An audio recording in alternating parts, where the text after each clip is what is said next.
what comes to my mind is that when we go to the job, ni kama tunaacha uafrika tunakuwa wazungu kidogo.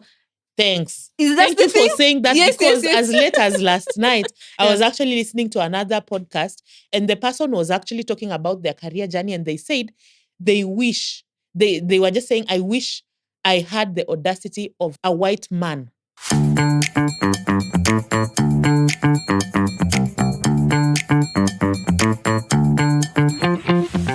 Hi, this is Lulu Saidi, and you're listening to Wow Radio, the podcast, a platform for constructive discussions. Today, we delve into the world of job seeking and job application, an excruciating process to many. With us is Karen Olege, HR expert, career coach, and founder of Career Growth with Karen. Karibu, Karen. Thank you. Thank you so much, Lulu, and happy to be here. Happy to have this conversation with you. Yes. I'm so excited. I was even telling you that when I was looking for someone to do this, I reached out to a former colleague, and she was like, you need to have Karen on board, that, and it's interesting. We were actually colleagues. Way back. Many years ago, we were Many years colleagues. ago. Yeah, we were colleagues. And this is where I have found myself in the space of career coaching and HR. I know. Time flies. Yeah, time flies. When I was thinking of doing this podcast, I asked around. I asked in my social media platforms. I asked among people who I know are job seekers. What is the challenge that you face when you're looking for a job? And to my surprise, or maybe not, many people were like, Kwanza Lulu, where are the jobs? Tuanze na hapo, And pili, HR is advertising for these jobs and they already know who they want. So in a tu formality, we apply for the jobs and then they remain silent. Is that true? Okay, so first of all, HR is also asking, where are the people to work for us? No way, that cannot be. We advertise for jobs, we can't get the right fit. So we are also asking, where are people to work for these organizations where we are recruiting? Okay. So this is what I can say. First of all, HR is really struggling especially at experience level, mid-senior to top level recruiting. It's just difficult to get anyone in the market. And that's why you see re-advertisements. But maybe we will come to that later. Yeah. At entry level is where you find, because the skill set that's required, you're not looking for too much, at entry level. You're looking at basically someone who has graduated with this or that degree. You're not looking for many years experience. You're not looking for somebody who is conversant with systems, because this is a fresh graduate. Yeah. So at that level, there's usually very many applicants. Yeah. And that's where majority of Kenyans are, because that's where, for example, the college graduates, and I can only imagine how many there are in a year. Yes. Those are the people who are looking now for the first time jobs, if I may say so. You're looking for a job for the first time. So for such kinds of jobs, first of all, you're too many applicants because too many people qualify for that job. Okay. So it's there is going to be a lot of regrets. Yeah. If you're applying for entry level, there's going to be a lot of regrets, because first of all, we will be receiving thousands upon thousands of applications. Yeah. And we have to sift through. Yeah. The first step is usually just, a system. And these days, HR has systems. So the systems will help us to sift through as you go through the recruitment process. Okay. And we will talk about maybe at what point you get that regret. Do we normally know the people who we want to hire? I can't answer for everyone. You can be honest. No. Just tell us the truth. No. Honestly, I don't see why I should go out and put an advert if I already know who I want to hire. Maybe because it's formality, because audit will be like, why didn't you advertise for this? So you advertise, but you're like... There are actually methods of hiring somebody without me advertising. Like there's different forms of recruitment. Okay. So if I already know I want Lulu, yeah. there's a method for that. Yeah. There's a method for me to just get you. I don't need to go through a long process. Okay, that's interesting. I mean, I think that's why it's interesting to have HR on board, because tumejijazia vitu nyingi, HR is the enemy, Yeah. Before this. But then let me ask, especially for the entry positions, a lot of people have said they are entry position jobs, but you're looking for 5-year experience. Itatoka wapi? Now that should be just an error on HR, because I don't see why an entry level job should require 5 years. It doesn't make any sense. And for me, when people say usually the jobs require a lot of experience, I look at my own organizations where I work as HR. Yeah. And an entry-level position, we will always say 0 to 2 years experience. Okay. Why we say 0 to 2 is because we already appreciate there are some people who have this internship there, that internship there, something small they have done. So they may fall within. We don't want to say 0 experience because, again, somebody who has a little experience, they may feel like, am I overqualified or will this already? And they will want to tone down their CV so that they can actually look like 0. So the 0 to 2 is simply to tell you this is an entry-level role. You can be either somebody who has just graduated or you have done an internship here or there, but it's just 0 years of experience. The higher you go, the more now we start to ask for 3 years, then 5 years, then 10 years now for the executive roles. But HR is at fault. I know some of us HR have done that. Yes. We have asked for experience when it's an entry level. That's really just an error. I don't know now. I should apologize for that. That's an error on our part. It shouldn't be that way. It But shouldn't can be people that way. still apply for entry jobs that are requiring for 5 years experience? Having that you've already mentioned it's an error. And how can you then position yourself, Now when a HR has already said 5 years, that's a confusion on the HR's part. Because if I'm asking for 5 years experience, normally that is how I will shortlist. I will shortlist based on what I have asked for. Oh, really? So if I said I wanted 5 years experience, I am likely to shortlist based on that, and especially if you're using a system, because right now most organizations, they use systems to do recruitment. We call them ATS, the applicant tracking system. So the ATS will have the minimum requirements, the basic. Yes. So if I'm saying 5 years experience, and that is my bare minimum, that's the bare minimum that I'm willing to take. It means even the ATS is going to throw out anyone that doesn't have It's true. 5 years. So should we say that maybe when we are applying for these jobs and they're asking for an entry position with 5 years, to our ex, to say they're not good employers? That's unfortunate. That's unfortunate, and it's unfortunate on the HR's part. If there's anybody who is HR and they're listening, then they should just know that if it's an entry-level position, like, look at the job description you're sending out there and be clear that that's what you want. Because, again, you don't want to throw out some people when they actually qualify for. You're just thinning the pool of people who will apply for the role. And yet maybe there's somebody very good who you're now throwing out because of that. So usually for me, even when I need 10 years experience, I usually will put out 8 on the advert.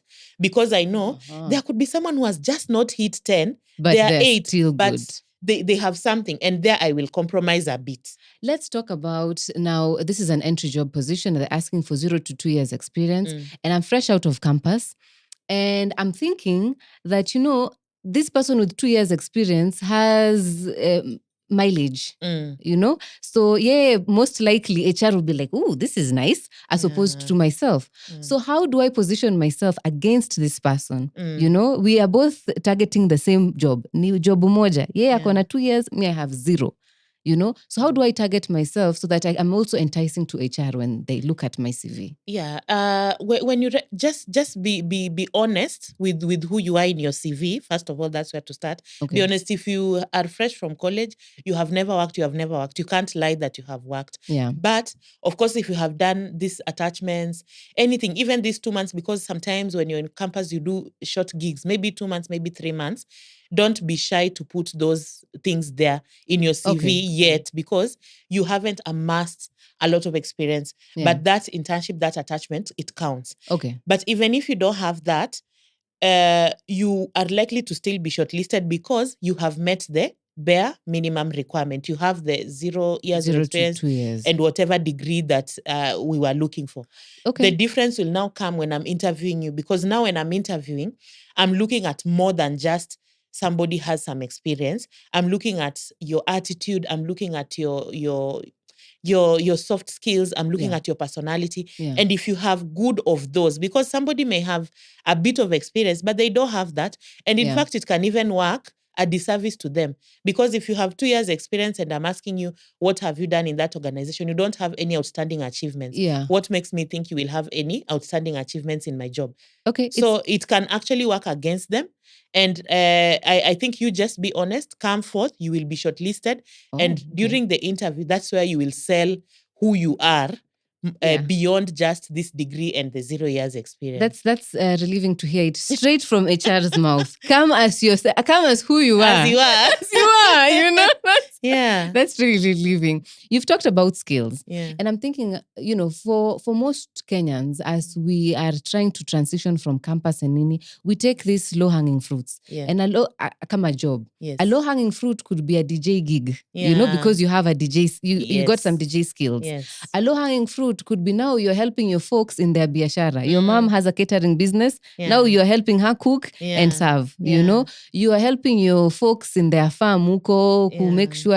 How do you then put these skills that you have learned, skills that unaweza kaa uone azikai serious, your dad has a mkokoteni business, you're helping him in a mkokoteni business. He sells water, you're helping, because autakaa tu kwa nyumba, not with the African parents, you'll wash the roof, Of course. So how do you then package these skills into something that would sell you, what you talked about, you've done a 2-year gig, I was helping in the church, in the youth group. Yes. How do I package this that nikifikiria ikai kama skill? It was just something to keep me busy. Yeah. So how do we package it? Yeah, I think it all boils down to, especially because there are 2 levels of packaging. You need to package it in the CV and then you can bring it out in the interviews as well. Yes. So first of all, I will say, whatever you do, the skills you learn are valuable and they're transferable to any job. Okay. Because even in farming, in I don't know, whatever it is that you're doing, even water, you're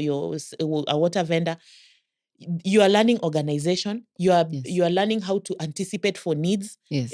You're learning how to speak to clients. Okay, speaking to clients. You never think of the water selling business as speaking to clients. You're learning about that. You're learning. There's a lot of skills that you're learning that which are these are skills. They can be used in a farm. They can be used in an office by a CEO. They're transferable everywhere. So for me, I would say, first of all, figure out what skills are these that you're amassing as you're doing what you're doing. Yes. Even a DJ has to be able to tell the needs of their clientele. Yes. Otherwise, they'll not thrive in that business as well. It's true. So you need to be able to put that in your core competencies. As you're writing your CV, mention your core competencies and then talk about, I have good organization skills, I have good interpersonal skills, I know how to engage people, I know how to sell. If you know how to engage people, then you can sell. So these are sales skills that I have, etc. Then also, you can also put in some, what we call other experience. In your CV, you can have other experience, and in other experience, you can talk about farming, you can talk about this DJ, you can talk about everything, and you can briefly describe and say, these are the skills that I have used or I have grown. It's interesting. Maybe in another session we could do something about the CVs, but I never thought you could put other experiences in a CV. Yes, you can. Where are we putting it? Before the referees? Yes, before the referees. Okay. Even things like, for example, there are these small groupings and chamas, even Nyumba Kumi initiative in your hood. Really? And you're the leader of Nyumba Kumi. That's leadership. It's leadership. You convene people, you set out strategy, you talk about the vision. That's already some leadership. So you put a leadership experience and you put that. Yeah. So even when I'm looking at your CV, you have not worked employment, but there are things that I can look at and I'm like, I would like to have a conversation with this person. Anajituma. So now, you already now come to the interview stage. It's true. Where now you can tell me more about this farming and about this DJing and what you learned and how that has helped you as a person. So it's interesting when we are writing our CVs, we're not just writing I was an associate and you're writing the roles of the associate, but you're writing what your achievement in those roles and your skills in those roles were. Yes, what are your achievements in those roles? What are the skills that you got from those? And LinkedIn guides you. If you put any experience in LinkedIn, you say, I was manager in this bank. Yes. They ask you skills. Yes, they do. So sometimes we ignore it, but it's a way of telling you, we want to know what happened to you while you were here. What did you learn? Yeah. And you also tend to get more job openings when you put your skills on LinkedIn. Exactly. That is very interesting. Yeah. I find that most people who did arts courses tend up, I did an arts course. I did international relations, I feel like tunakuwa at a loss tukishatoka, because the rest who did, those who did media are journalists, those who did medicine are doctors. And us, we are what? Diplomats? We are international relation experts? Are we really experts? Yeah. Where do we fit in, Oh, man. Social sciences is what I call it. Social sciences. Yeah, social sciences, I actually like it because Okay. it's just you become a generalist and you can do Yeah. many things, especially at entry level. Okay. You can do many things in terms of job. Yes. For example, somebody who has done political science, they can get a HR job, they can Okay. do an admin job, they can do a procurement job, they can literally almost do anything. Management consultancy. Yes. So if you've done an arts course, you're not at a loss.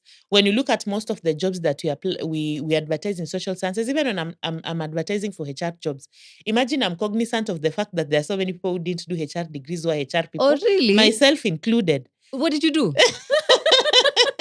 I did management science. Wow. And I went ahead to do a master's in operations management. I was actually looking forward to be an operations person, these operations people. Yeah. I was really into ops. Yes. But I found myself in HR. So, Yeah. I mean, when you've done anything arts, anything social sciences, you are not at a loss. Yeah. There are so many of these jobs that we advertise where you will, and we put, or any relevant degree. When you see relevant degree, now that's you. Box yourself Because in there. we cannot, That's you. we cannot write all the degrees. Okay. So when you see any relevant degree, it's you. And we are cognizant of the fact that there are many people, you do degree and then you now come to figure out careers outside. Exactly. And you know what really happens is when you're doing your degree, when you're doing your degree in international relations, in political science, when you're in school, you think of yourself as a political scientist. Yeah. International relations, you and Al Jazeera are like this.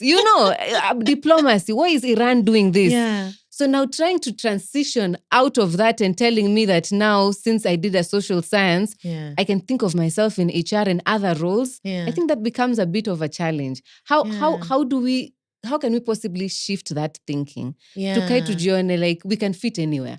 Oh my goodness. Be like water. And especially right now, be as like water. You can enter anywhere. You can shape yourself in any form and enter any opening that you see. Please be open-minded. And that is what I can tell the young people of today and the people who are graduating right now, or even just anyone in the marketplace. Why? Because there are so many careers out here, more than even what we are studying in the universities. It's just the other day, the universities, they developed a course on real estate management. It was not there, but real estate as a career existed. Yes.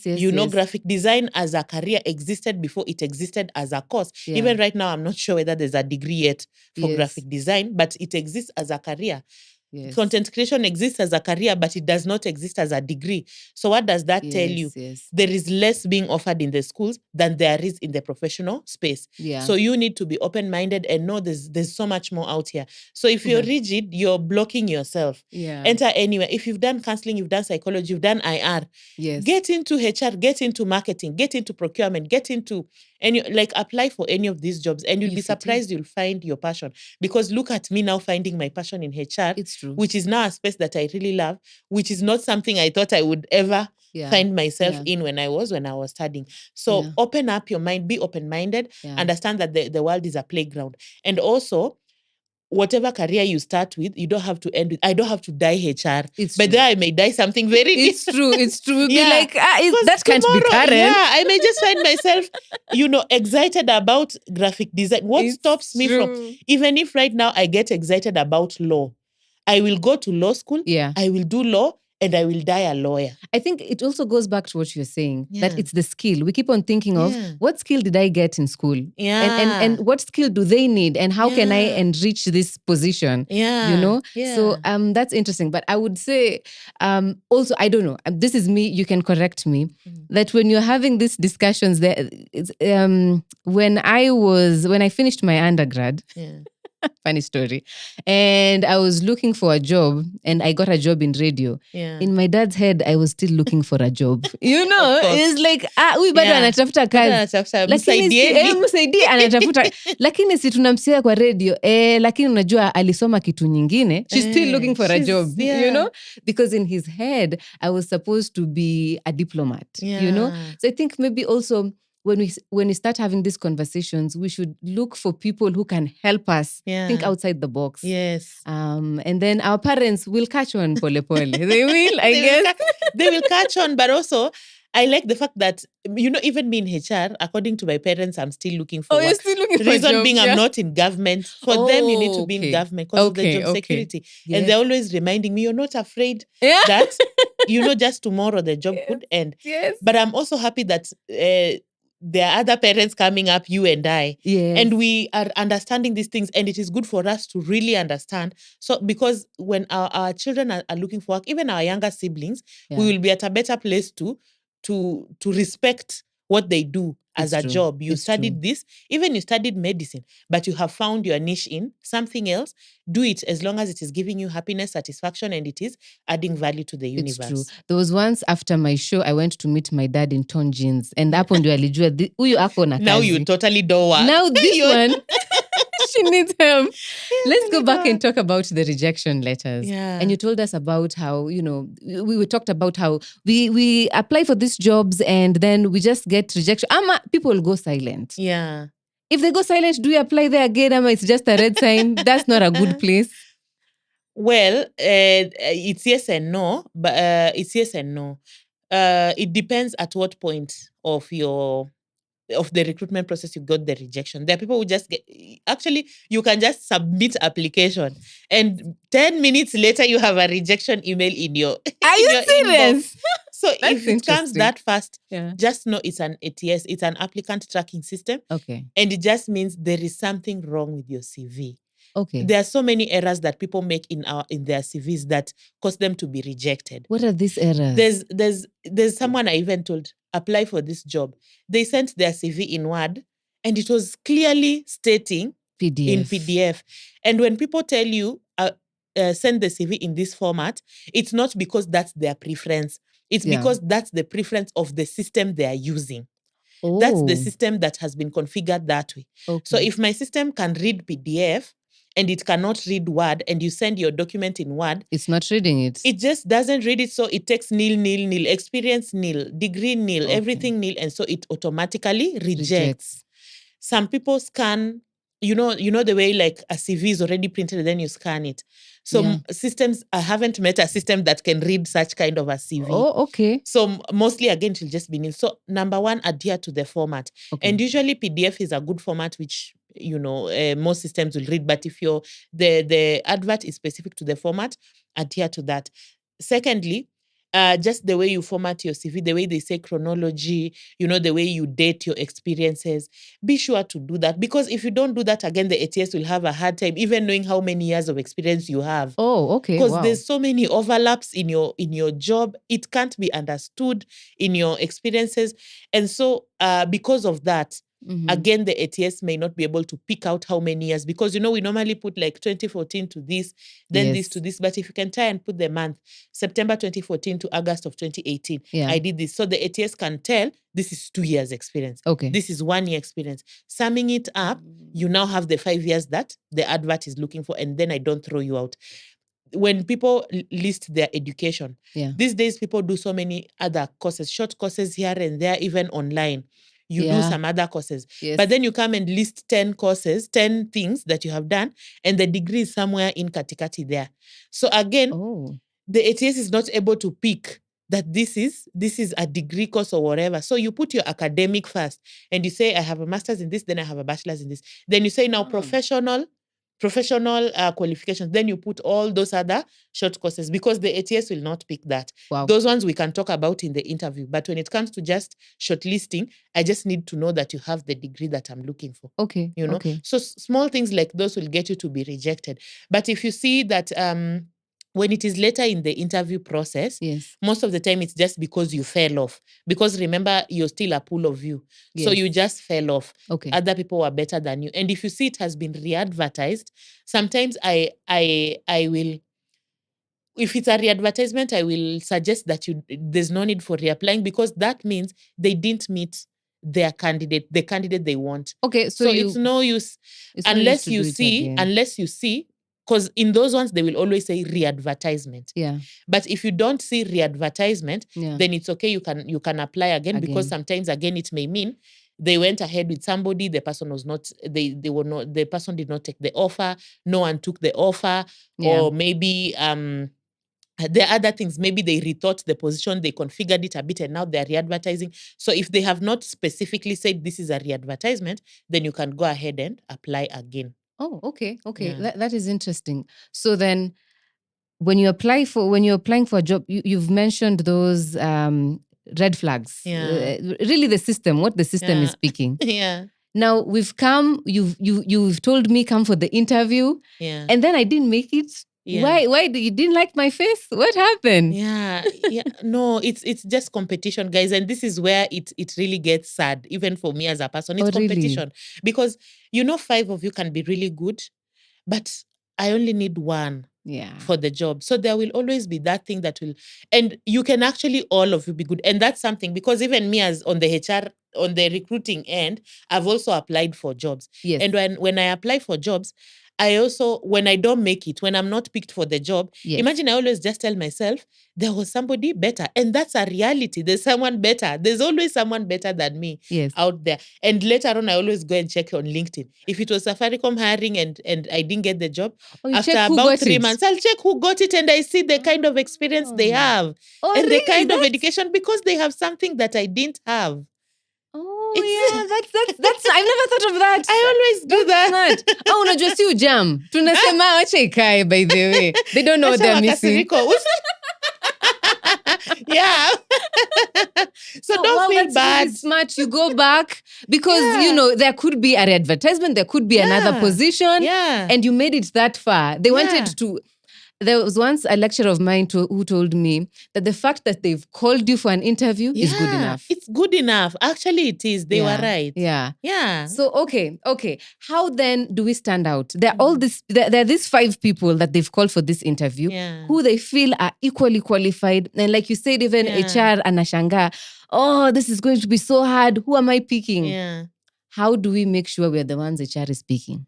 Yeah, I'm telling you, there's it's very clear. It's I can tell you. I can tell you how to make sure that you're the one who HR is speaking. But also what I can tell people out there is if you can afford it, always just talk to a career coach out there, because there's some small mistakes that we make. Okay. And there are also some small things that you can do to just make yourself stand out. Because when you talk of affording, how much are we looking at for a career coach? Career coaches, they range from 0 to 1 million, because there are people who have really branded themselves, and they're charging what they're charging. There are also people who can you can get 2,000 for a session, especially graduates. 2,000 for a session, and that 2,000, it will go a long way. Yeah, it will go a long way, because when it comes to, for example, interviews, there are people who go to interviews and they're still talking about you need to sell yourself like a product.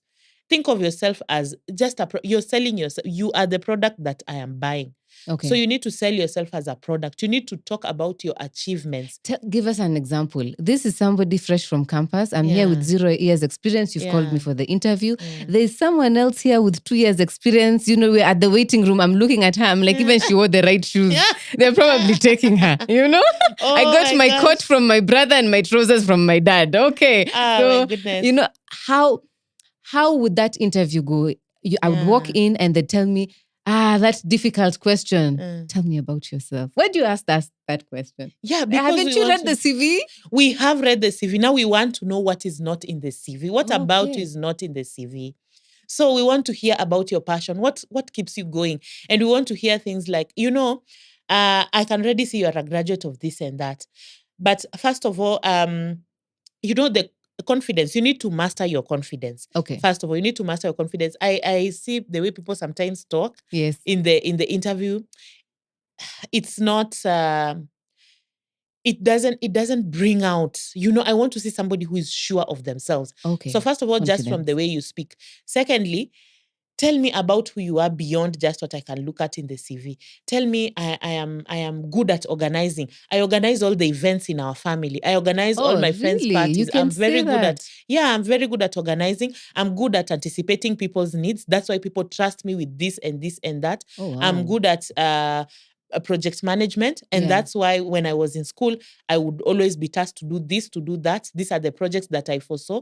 This is the event that I planned. And we all did a lot. We did. In school, Clubs. everywhere. Yeah, clubs. Even just kupanga birthdays for friends. Even trips. Collecting money, making sure there's transport, gathering people to come at one location at the same time, figuring out where the stopover is so that people can eat or go for a bathroom break. All that is a lot. And you can talk about it as who you are. And already, when you just say that, imagine as a HR person, first of all, I'm looking at, already you can plan Christmas party. I already have you on board. Yes. You already can plan staff events for us, team buildings and all that. I'm just like, goodness. It's very Can we just finish the interview so that I can hire you? when we're talking about that, I could already think of a friend in the group who does all those things. Exactly. And I'm like, it doesn't come naturally. We would not have anybody else do it but that particular friend. So it is a skill. That's a very serious skill. Okay. That's a very serious skill, which can be brought as it is to the workplace. So talk about those things and then on your successes.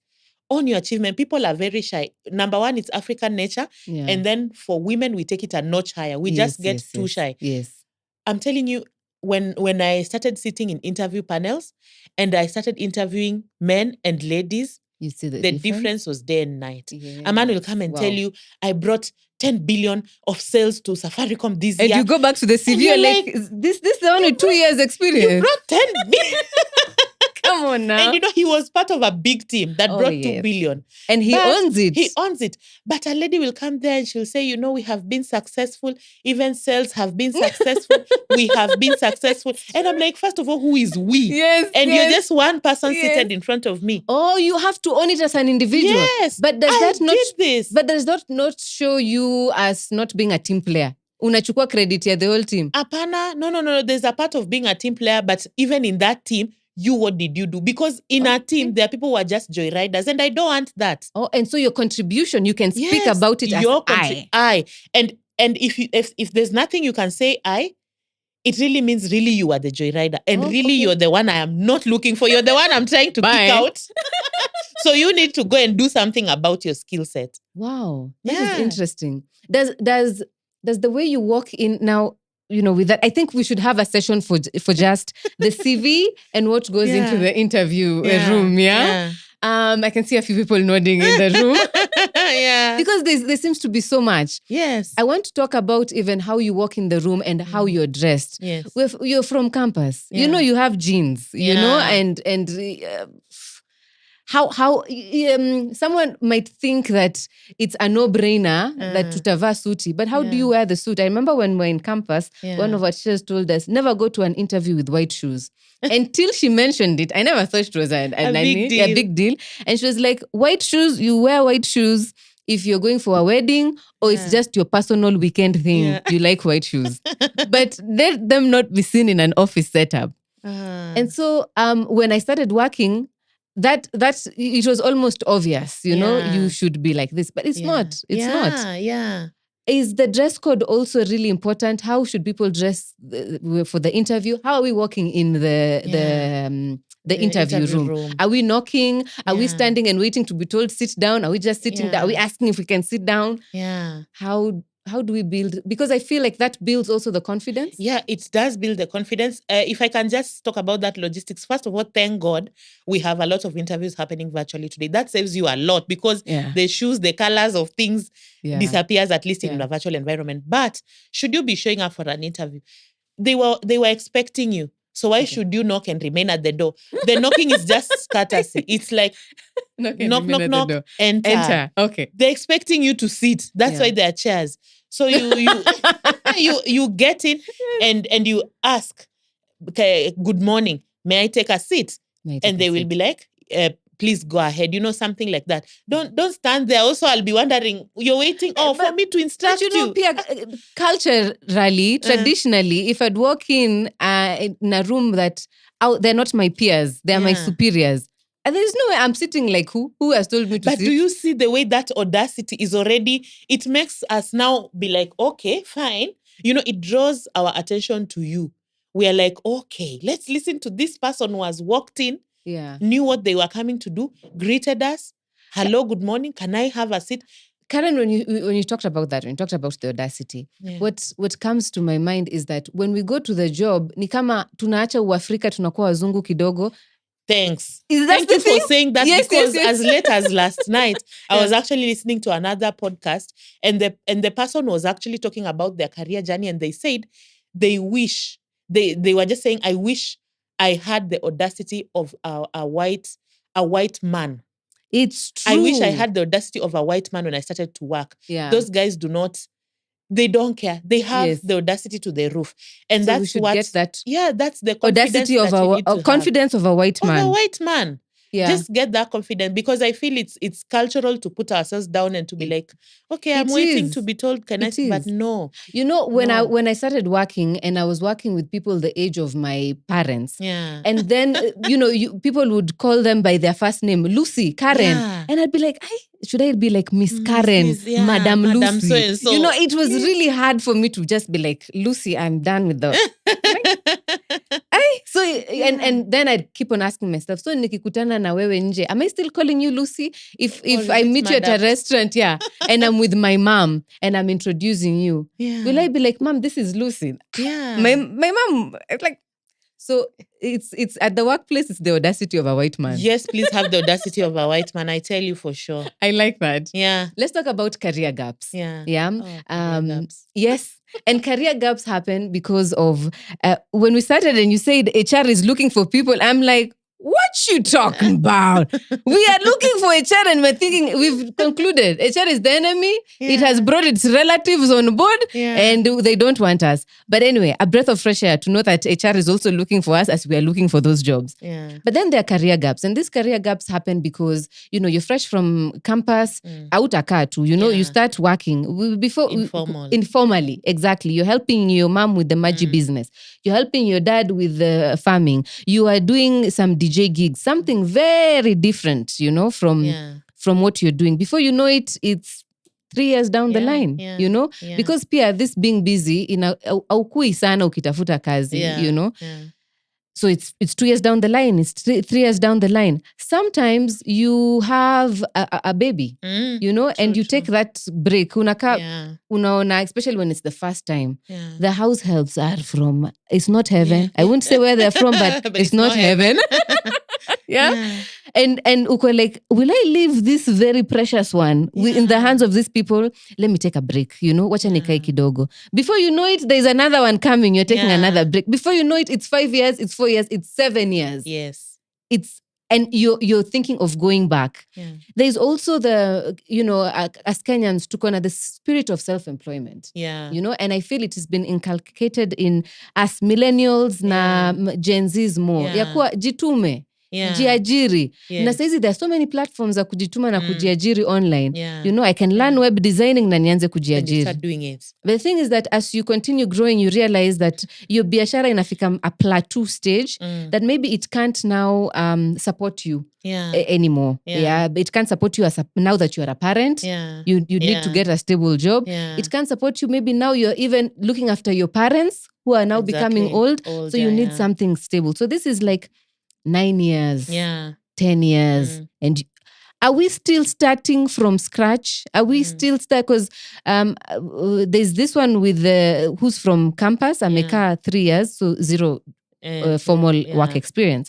There's the one who took a break because of raising a family. And if you're looking at the statistics, they are probably had just started. So awaku watu wamefika senior level ya management, maybe mid there. Are they starting from pale walikuwa? And also the self-employed one. Can they be bold enough to say like, there's 2 skills I have, so maybe I'm looking for something mid senior. For all these 3 types. How would they go about a career gap? Career gaps. So career gaps, they happen. Yeah. for any reason. Yes. And it doesn't even have to be justified the way you're saying taking care of a baby. You can actually just take a break to rest, to sit it's and too bam. much. Because you just need, we need to chill, especially from Mandamano. You just need even a year. It's or just saying, I need Nijite to breathe. mkutano, even me. Yeah. And that's normal. First of all, now that there's a mic in front of me, I'll just first of all say, hey, chat, let's stop questioning career gaps. Life is happening. That's Life bold, is happening. Karen. That's Everybody is doing what they're doing. Surely we need to get out of that space where I'm asking you. So there is when I look at your CV, I'm not seeing 20 this to 20 that. Where were you? Please, people take breaks even to rest. Yeah. Even there's a mental breakdown that I was going through. Even I was taking care of a But do you want to tell HR you had a mental breakdown? I think not. No. It's like breaking your leg. Yeah, but HR will think you're crazy. No. Please, we need to stop stigmatizing those things, and that's how we create a healthy society. That's true. We stop stigmatizing those things. So let's not make it a big deal when people come for interviews and there's this non-linearity in their CVs. Yeah. But also when you take this break, for me, I would just say every action that you take has consequences in the career space. Mm-hmm. So if you're taking a break, let's say I'm taking a break to take care of my baby for 2 years or for 3 years. Yeah. I just need to know this decision that I've made it consciously, knowing at this point I'm prioritizing this child. Yes. But I need to know that when it comes to work experience, how this is not work experience. For example, if I am a HR, this being at home is not HR. So when I'm applying for a job, let's say right now I have 5 years experience, and I take care of my kid for 4 years. When I come back to the workplace, I'm still 5 years. Yeah. So I don't have 9. Okay. Now, when what will happen is that when I come back at that level and now I have 5 years experience, remember the other people will be younger than me who now also have 5 years experience. So I just need to know that that's the kind of people who will be my peers at that point. Prepare yourself that is fine. Yeah. That is fine. I can be 40 years because I've spent my 30s building my home, taking care of my children. Yeah. But when I come back to the career space at 40, I'm likely my peers are likely to be fresh graduates. Yes. And that is fine. Okay. I just need to be comfortable that I took my decade taking care of my kids and I'm very happy with the decision I made because now my children are fine. Or I was building this bakery, which now I have baked. Now I have hired people. Now it's running by itself. Yeah. And that has made me happy. Yeah. The consequence is that I'm coming to, my peers maybe will be at managerial level and I won't. Yes. So whatever the reason you're taking a break, just know that there'll be a consequence, but that doesn't mean you shouldn't take the break. Take the break because it is justified. Is there a way to catch up fast when you're in the workplace? Like nijiambie hapa ninafanya kazi 1 year, ninatoka, I am applying for another, mid-level something. Yeah. And then nafanya hapo 2 years, ninatoka, ninaingia so that I can catch up. Can you really catch up? Is it possible? You can catch up.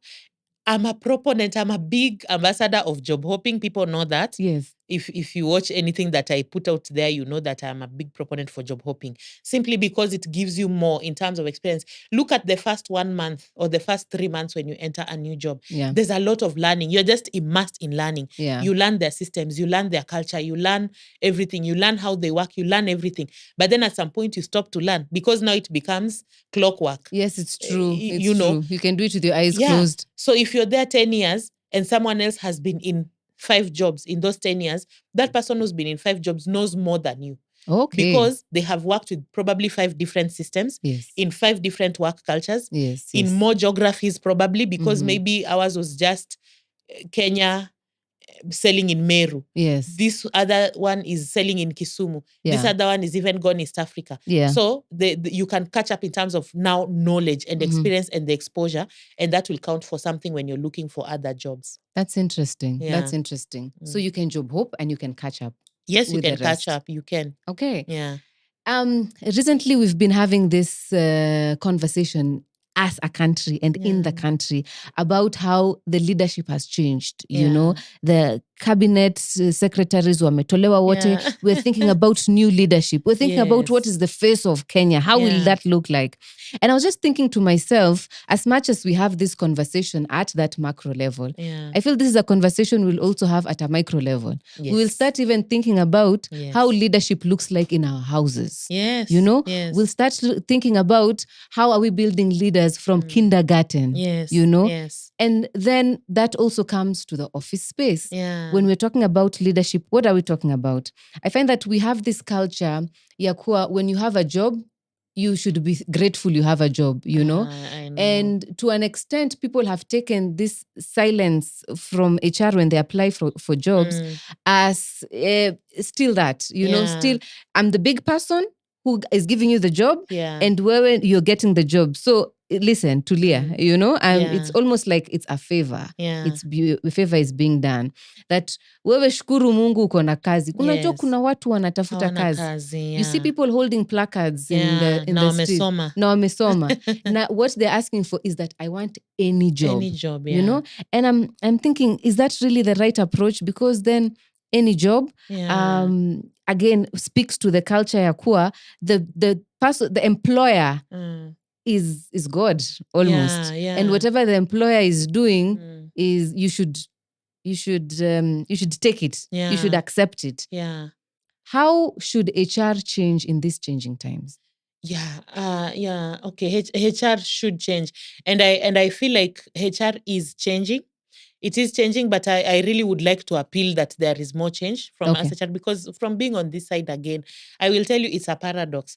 Because for me, even when I'm looking for somebody, when I'm putting out a job advert, I'm always crossing my fingers and saying, God, please give me somebody who will actually do this job. And even when I'm even extending that offer, I'm crossing my fingers, I'm hoping they take it even. You know, at that point, it's like the candidate is the one calling the shots. I'm the one at the mercy of the candidate, because I'm like, oh my gosh, please take my offer. I hope I'm attractive enough for you. Even the person will come and say, I don't want that salary. And you're like, oh my gosh, I hope the CEO agrees to me adding a few coins, you know. Yeah. So really, I think the candidate calls the shots. The candidate thinks the HR calls the shots. Oh, and that's why it's a really? paradox to me. Okay. But I must say, I again, I'm a proponent for self-advocacy. Self-advocacy, advocate for yourself. Yeah. So if you're looking for a job, if you're in a job and you think you need better, speak out for yourself. Speak out for yourself. And remember, the world is your playground. Yeah. So this room doesn't have everything you need. It's true. And if this room does not have everything you need, and what you need is in the next room, what stops you from moving? You need to start moving. You need to ship out. Start moving. So look at the whole world as your playground, and especially right now in the age of virtual. Yeah. There are so many even virtual opportunities. Yes. So don't get stuck. Okay. Advocate for yourself internally where you are as much as possible. If you want a promotion, if you want to move to the next role, if you want, you know, whatever it is that you feel like you need, you deserve, advocate for yourself internally. And remember, no one is looking out for your welfare. But yourself. Yeah. So advocate for yourself. And then if you totally can't find it here, look for it elsewhere. If you're outside of the workspace, you're not yet employed, again, remember, we are looking for people. Yeah. So you call the shots. So feel free, don't feel like you're at the mercies of HR. Yes. Ask for things, ask for stuff. And I've seen people ask, just as I've told you, the men who have audacity, even they ask for things that we haven't budgeted for. And we go back, and even the board will meet. Yeah, just for that. Yeah, for us. Because of their audacity. Audacity. So ask for what you deserve. Wow. Have the grace to tell yourself that it may take time. Yeah. So again, when you see that you've been turned down, don't say Karen said we advocate for ourselves and then I've been turned down. It's okay to be turned down if you advocated for yourself. Yeah. It's fine. If you're telling me you want 10,000 and I can only give you 2, and you know you don't deserve to, and you walk away, see, it's fine. It's fine. It's fine. Yeah. So yeah, you stood up for yourself. So it's true. Yeah. Karen, thank you so much for coming. This has been so insightful. Yeah. And I hope to have you again. Let's talk about the CVs. Yes. Let's talk about how we're presenting ourselves when we get into the what is this? The boards room. for the interview room. Yeah. I and about mid and senior level, you mentioned that munatafuta watu mid and senior and you're not getting we them. are not getting. No, we need to know because mid and senior people are applying for these jobs. No, we are not getting. But thank you so much, Karen. Thank you for having me. And yes, let's continue having the conversations. That would be great. Yeah. Guys, thank you so much for tuning in. That was Wow Radio, the podcast. Do let us know how you found this podcast, how you found this conversation with Karen Olege, and let us know what else would you like us to discuss. Thank you. Bye.